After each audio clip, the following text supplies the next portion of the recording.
Hello, hello, and welcome to another episode of Wake Up to Your Life Magic. My name is Dr. Helma Lucero-Love, and I'm excited to bring you to a podcast where we talk about how spirituality plays into modern day leadership, whether it's in business, whether it's in science, whether it's in your life.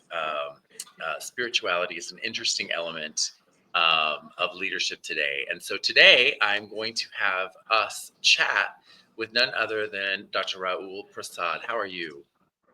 I'm doing very well, thank you, Helmut. How are you? Awesome. And you tell the audience where you're coming in from.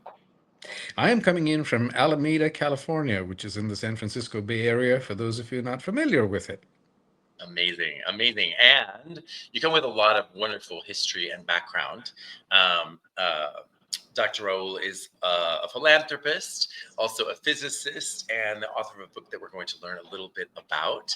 Um, can you share a little bit? I love to kind of warm people up to a story about you.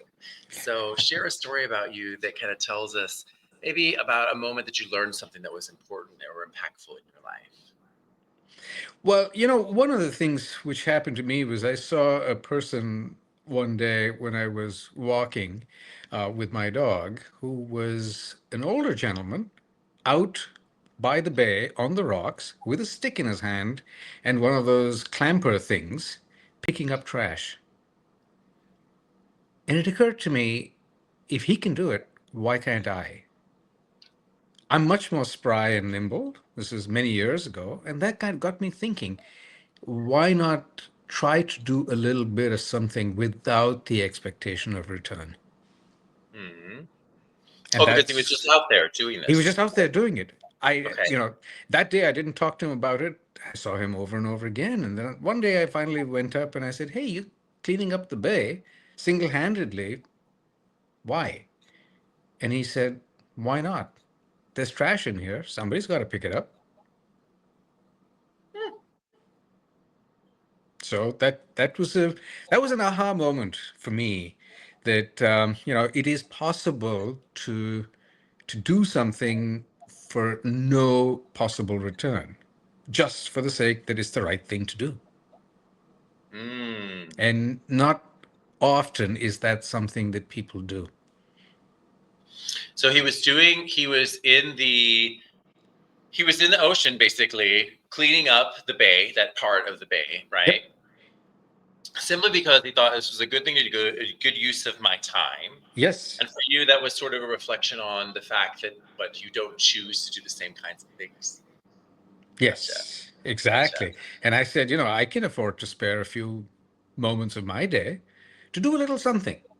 And it Hmm. doesn't have to be the same thing, it can be something else, but it's worth doing. With Now, no, it's for no expectation, a good deed for no expectation of return. That's just the do it point right. here. Just do Just it to right. do good. And that's, in some ways, that's where spirituality comes in.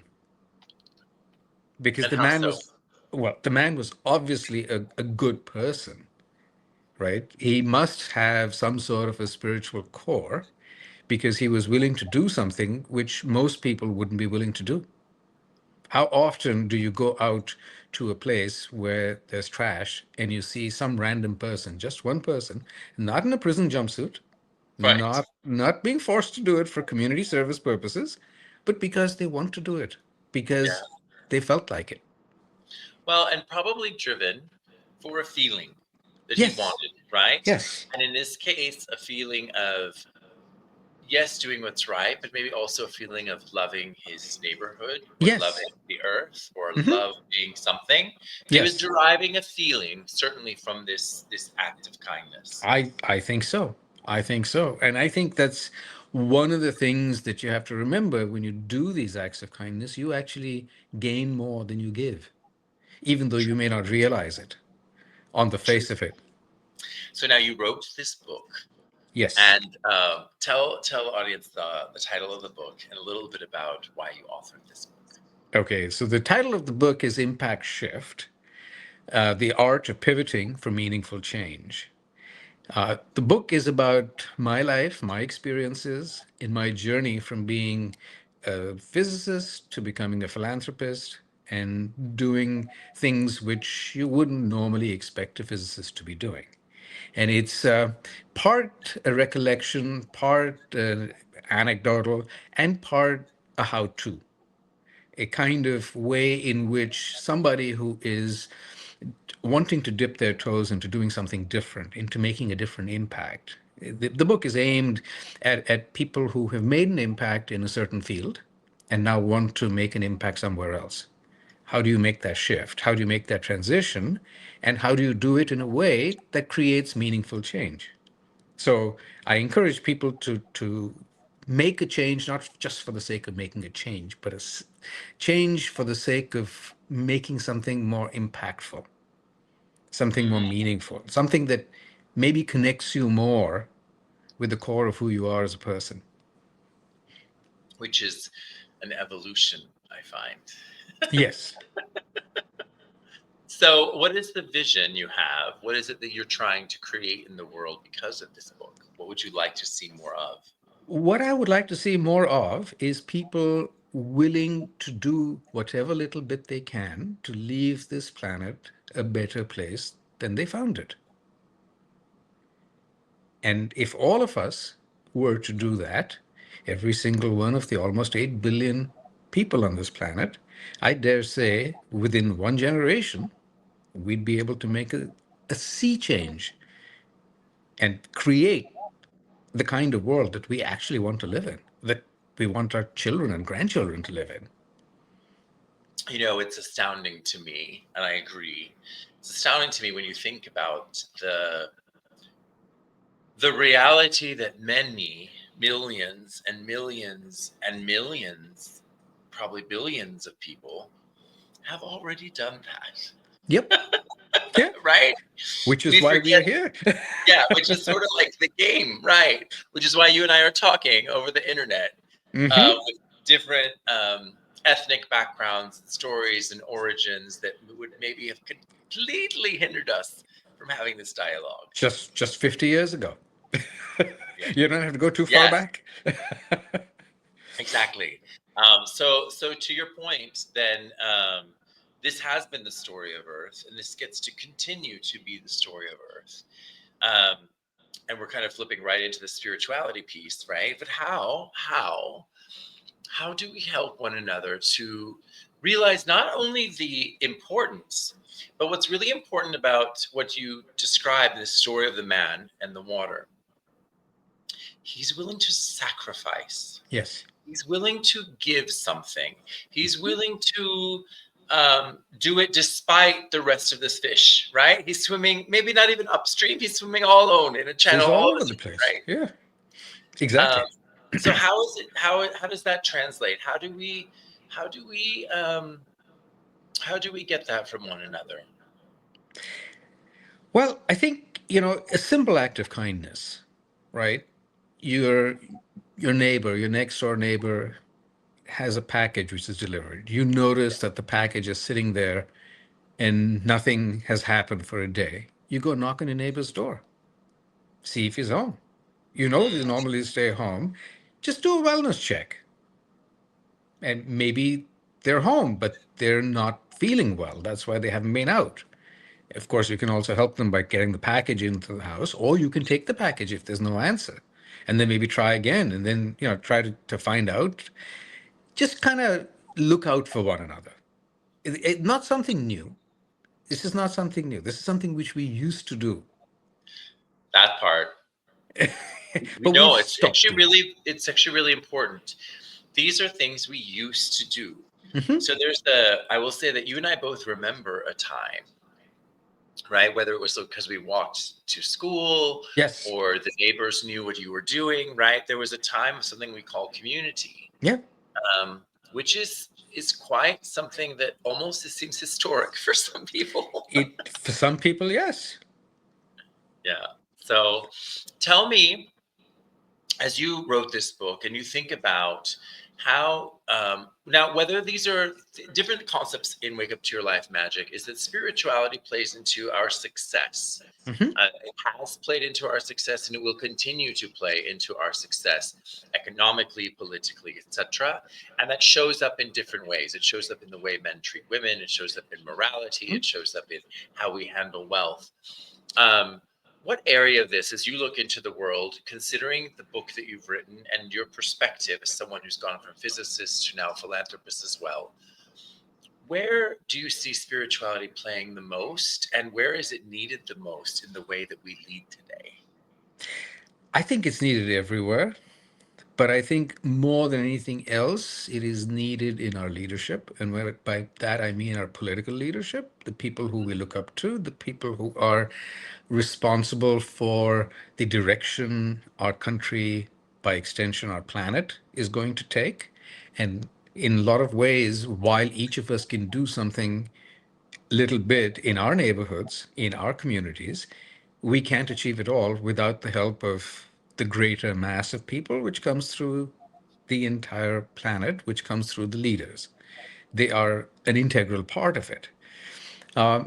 In my view, if they are not spiritual people, if they don't have a belief, if they don't have a firm idea of why they are here on this planet and what their purpose is, they're not going to be terribly capable of making the right decisions. And they'll be making decisions which are more based on either personal motives, personal greed, perhaps, or motives which come because of somebody who they're close to, who's whispering in their ear, who then becomes the person they're listening to. So therefore, that person's personal motivation and greed. And I think if we can get past that, and it's the same is true, I think, for corporations, leaders of corporations. Are you going to, without regard to safety of the people who are giving you this information, are you going to go ahead and give them the idea that all the personal information that they're putting up on your platform is for sale, and then you're going to sell it? Or are you going to be the kind of leader that says, no, I can make a little extra money there, but I don't need to. Mm-hmm. I can actually go ahead and keep my users' privacy because they're entrusting it with me by virtue of Mm-hmm. using their app or their social media platform. And that's just one example. Yeah, no, I agree 100%. It's interesting because um, when we talk about spirituality and leadership, and let's talk about it in the political sense as you Hmm. described, right? The thing about when we say spirituality, I'm going to be like a little more exacting. Hmm. Whether, whichever, let's call it religious perspective you may have, if you're actually believing in a universal spirituality or spiritual Hmm. principles, which basically are love, Hmm. is love, right? Yes. The concept Yes. that we have a universal source, the Hmm. concept that the source is within you and outside of you, and that we're all vested in one another's Yes. benefits.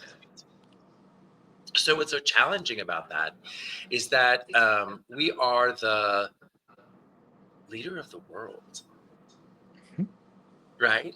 And there are many other places in the world today that have nowhere near our freedom, Yes. our Absolutely. creativity, right? So, what you realize is that the preservation of America is the preservation of that freedom, Yes. right? At a level, and I think you understand that because we have a greater worldview. You know, so many places on earth do not preserve that, Oh, absolutely. right? And actually, kind of to the point you were making about this gentleman going out and doing this thing, what you realize is that freedom that we have here is actually the most beautiful fruit of all the people who've given so much, right? Yes. Yes. So, so it's very precious, the freedom of Hmm. America, um, and therefore it's almost the most precious thing to steward, so Yes. to speak, Absolutely. right? And therefore, people who understand that this is um, the most precious thing to steward on the face of the earth and how it can be shared with the rest of the Yes. earth, right, is Hmm. crucial. It's It actually is like absolutely so. era crucial, right? Like Yeah, of it this is. era. Absolutely. And yeah. So what do you do with that energy? Because I know what I did with it, and I can share a little bit about that. But what do you do with it, Rahul? What do you do with that? So I am currently occupied with raising money for children that come from disadvantaged backgrounds. Two organizations that I lead. One is Butterflies, which works in India, and the other is Amandla, which works in South Africa, more specifically Cape Town and the regions around Cape Town. And in both of these organizations, our goal is to give children that are from underprivileged backgrounds the ability to, one, survive, but thrive and make it from cradle to college and Mm, beyond. And the way beautiful. to do that is to give them, one, the ability to survive, which involves teaching them about health and health education and getting the tested and making sure they get checkups and things, nutrition, and then to study, to be able to have a safe area where they can come and they can study by themselves, they can get help from adults, they can finish homework, they can pass school, which is the only way you're going to get to college. And not everybody needs to get to college. There's also the ability to get vocational training. In the case of Butterflies, we have a culinary academy where students can go and learn how to cook. They can learn how to open their own restaurants if they want, or they can learn how to become chefs in other people's restaurants. In Amandla, we have a solar panel academy where we train the students there to become technicians that will work in assembling, manufacturing, and installing solar panels through a Mm, partnership with the Dutch energy company. So it's a way in which to make sure that the next generation of human beings, even though they may be coming from disadvantaged backgrounds, have the same ability, have the same kind of at least education and at least work skills and nutrition that the rest of the world enjoys, the more privileged. beautiful, beautiful. So that's what I do to try to make a difference. Nice. Well, I will tell you, I ran for mayor of Atlanta. I think you may know, and Yeah, the I audience may know. know. Yes. But I will tell you something. So I look at the failure of India to care for its population, Hmm? right? You look at the massive, Yep. huge amounts. So butterflies and other groups like that are helpful. But ultimately, the parent of the civilization, the government, has not taken care Yep. of the whole, right? Um, and I realize as Americans, we are sort of the curators of capitalism, Yes. right? And it has been an incredible, beautiful thing because it has lifted up so many countries out of sheer poverty. But it's also Absolutely. reached a limit. We're seeing that limit on our front doors, right? We're Mhm. seeing it in the streets of San Francisco, for example. Yes. So we know that this needs to be adjusted. It gets Indeed. to be adjusted, right? It gets Yep. to be adjusted. And then you realize that the values, the set of things we're willing to see and not see in the world, we get to question those things in Exactly. politics. Say, hey, Yes. what is the best way to Hmm. be both capitalistic but still be responsible or loving, whichever form, the masculine, feminine of Yes. love.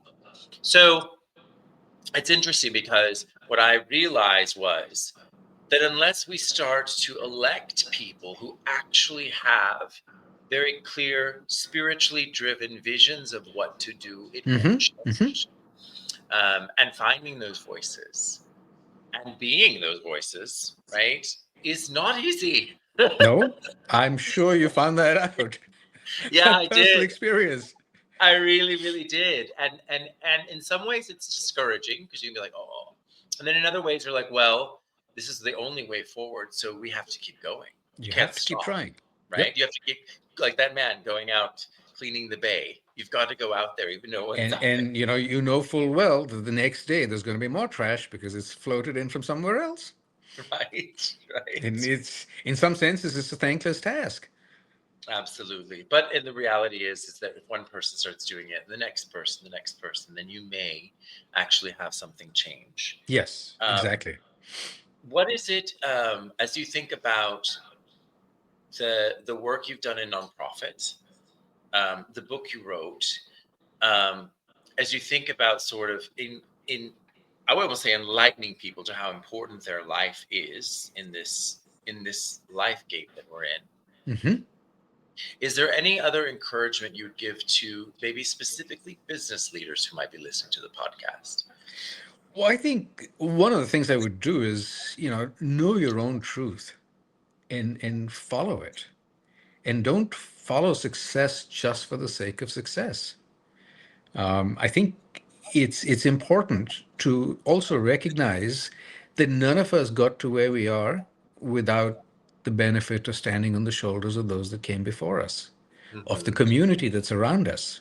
Hmm. So why should we not also take the approach that we should also be the shoulders that other people can stand on?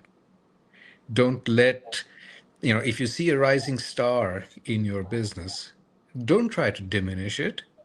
Your whole business actually increases if that star is allowed to shine brightly. And that might mean that this star is going to replace you, maybe sooner than you want it to happen, but it doesn't matter because you're now taking the long approach that you're leaving a legacy of a lasting business that's lasting beyond one human lifetime. Yeah, and if you really think about it, as sobering as it is, you know, most of us won't be remembered by name. Yes. And even if you are remembered by name, it may be for how long, right? Yep. For one Exactly. generation, for two, for three or four, who knows? Um, but the reality is, once you sort of understand that component, that you understand that we are part of a greater whole, then letting go of that job is easier. I will Yes. say, there's some things about there are things about capitalism that make me go, is it really? Yeah. Because unfortunately, we've created situations now in which it is win or lose at an Yes. individual level, right? Yes. And so we've seen that become very, very real for people in this economy. Indeed. Unfortunate. So tell me, if you were to say, if there was an area, and I guess I would say really to the nonprofit area that you're in, though it could be to the book. I like for people to share vulnerably about something that's challenging in their world, something that's challenging in their nonprofit work and their business that they just vulnerably kind of speak about, so we understand that everything is not all roses, right? Oh, no, no, not at all. I would say that, in the nonprofit world, and this is a challenge that I have been facing, funding is something that can be fickle. You think that everything is stable. You think that there are organizations that are going to be forever, that provide significant chunks of money every year to do good works in various different parts of the world. And then one fine morning you wake up and find out that that organization and all those billions of dollars is gone. And Wow. you have to now go ahead and make a fundamental decision. Do you continue or do you quit? That's the first question. Mm-hmm. And then, if the answer to that, and the answer is, in my case, a resounding we shall persevere, you have to figure out how. Mm-hmm. Now, that means going out and asking people for money, which is not an easy thing to do. No. Most people put in that position will cringe. And the only thing that I remind myself is I am not doing it for myself. I am not asking for money for myself. I am asking for money for people who don't have anything, who have, or next to nothing, and have just as much to offer as me or anybody else. So it is worthwhile. So that's what makes me overcome my reticence of asking for money. I Yeah. can do it on behalf of somebody else who I know is a deserving candidate. I wouldn't be able to do it for myself. And I'm fortunate I'm not in a position to have to ask for it for myself. Yeah. Well, it is interesting, right? Because at the end of the day, that says something about. Well, I think that says something about you having the pride to say, hey, maybe you might be asking for a job, right? You might be asking for right, as Hmm. opposed to just a simple Hmm. handout, which is important. Yes, of course. Um, but it is we're constantly enrolling people, right, into investment, and that really is the difference between, I would say, what a entrepreneur feels versus a corporate person, right? Yes. Because in corporate life, you've outsourced that to a few of the soldiers in Mhm. the, or a few of the pieces in the machine, right? Yes. That do the asking, as opposed to when you're on your own and you're more Mhm. entrepreneurial, or well, that's one of your goals, your You have to. job, It's enroll it. people, right? Yep. Yeah. Absolutely. But I do see the shift thing happening, and we'll talk about this later. I have a couple concepts, ideas for you to consider. So I love to ask on the podcast the question as to what is it you've learned a lot of things: physicist, father, philanthropist, author. What is it? What's one thing you would want to advise a listener of? You'd say, hey, learn this one the easy way, not like me. I did it the hard way. Well, I think, learn that you don't really know everything. I was a cocky young man, and it took me a lot to learn that I don't know everything. There's limits. And I think I became significantly smarter when I recognized that reaching out and asking for help or searching someone who could give me advice, give me the knowledge that I didn't have, was the right way to go than to say, well, I'm a smart guy, I can do it myself. Right. That I That's a think hard was one. That's a hard one. And it's, and particularly if you've been good as a student and you've been getting good grades and you've been at the top of your class, you think, well, if I could do this, I can do anything. And then you get out of school and you get into the real world and you realize it's not the same thing. Yeah, it's not. And you Not have the to, same thing. Whole other set of rules, whole other, in many ways, in many regards. That's why you Mhm. see some people who don't go to college can do incredibly well in life. Yep, It's not necessarily the schooling system is not necessarily a vehicle for success. It is the way the absolutely. individual views themselves. And to your point, almost in the point of your book, right? Are you someone who makes these shifts and changes, right? Impactful and Mhm. those small, impactful and real, or not? And that type of person does not have to be a well learned person. No, not at all.